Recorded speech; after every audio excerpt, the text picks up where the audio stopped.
Merci de votre fidélité à Espace TV. La préfecture de Mandiana en ébullition ce vendredi.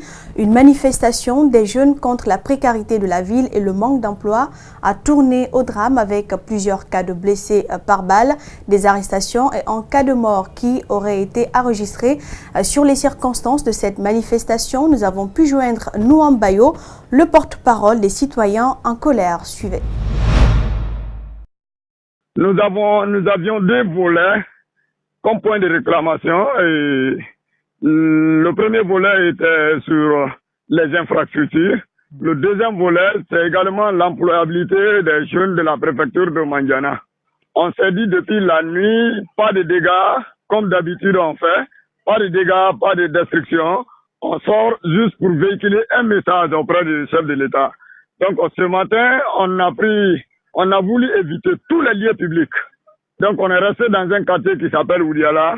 Très malheureusement, on est resté là-bas.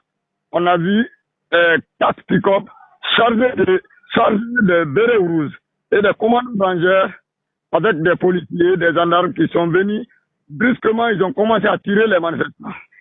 Donc là-bas, ils ont blessé 4 personnes. On a transporté ces 4 personnes. Ils sont gravement blessés. On les a transportés à l'hôpital. Donc on s'est dit maintenant on va se retourner et on descend dans le quartier. Nous voulons venir voir le doyen pour lui expliquer vraiment que ça ne va pas entre les manifestants et les forces de l'ordre. Maintenant au cours de la route, très malheureusement encore, ils se sont regroupés, les forces de l'ordre, ils ont venu, ils ont tiré encore. Ils ont blessé gravement 3 personnes, ça fait 7. Donc nous on a jugé nécessaire maintenant, puisque la préfecture, il y a un préfet. Et les militaires ne sortent jamais sans l'autorisation du préfet. Et donc, pourtant le préfet qui est là, c'est un fils de Mandiana. Donc on a dit, on va lui demander dans sa résidence, qu'est-ce qui ne va pas? Donc on s'est dirigé là-bas. C'est de là-bas ils ont tiré un adolescent, encore le jeune est mort. Ces populations manifestent contre le manque d'infrastructures routières et immobilières dans leur localité. Elles exigent du chef de l'État le respect de ses engagements à travers la construction de plusieurs édifices. On écoute à nouveau Nouam Bayo depuis Mandiana. Ce que nous décidons à l'heure où nous sommes, il n'a qu'à achever les travaux non achevés dans la préfecture de Mandiana et respecter ses promesses, tout en achevant les travaux non achevés dans notre préfecture et l'employabilité de nos jeunes. La mosquée reste inachevée depuis 7 ans. La maison des jeunes également, la cité des fonctionnaires.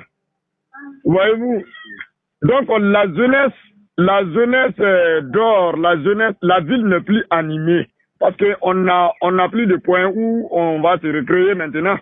Depuis que les infrastructures de la fête tournante, ils ont détruit l'ancienne maison des jeunes. Donc la nouvelle maison qui est là, c'est inachevé jusqu'à l'heure où nous sommes. Ouverture ce vendredi à Conakry de la 2e édition du Forum ouest-africain de la jeunesse CEDEAO. Le thème retenu est la migration irrégulière et les défis de l'entrepreneuriat jeune dans l'espace CEDEAO. Les approches et réflexions seront au menu de cette rencontre pour faire face aux défis de la migration irrégulière qui touche de nombreux jeunes sur le continent. Compte rendu Mamadou Boydialo, Aboubakar Din Kamara. Présents à ce forum, des jeunes venus de l'espace CEDEAO. Ils vont, durant 3 jours, échanger autour du thème « La migration irrégulière et les défis de l'entrepreneuriat jeune dans cet espace ». L'enjeu principal est de freiner la migration irrégulière des jeunes et aller vers leur autonomisation. Depuis quelques années, de nombreux jeunes ouest-africains meurent de soif et de faim dans le désert et se noient dans la Méditerranée en courant vers l'Eldorado que représente l'Europe à leurs yeux. En Guinée, les jeunes de moins de 35 ans représentent 77% de la population. Cette couche est exposée à des risques qui freinent son épanouissement. Trouver des solutions à ces risques diversifiés, le ministre de la Jeunesse en fait une priorité. L'engagement citoyen et la participation active peuvent être des solutions. La revalorisation de l'estime de soi et des politiques d'emploi durable en Afrique pourrait certainement changer la conception des jeunes. Autre approche de solution, gagner le défi de la formation de la jeunesse africaine.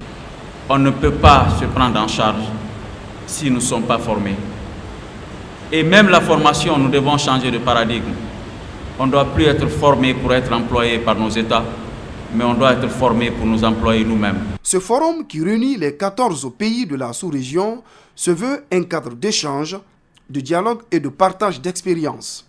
Il va se poursuivre jusqu'au 17 septembre prochain.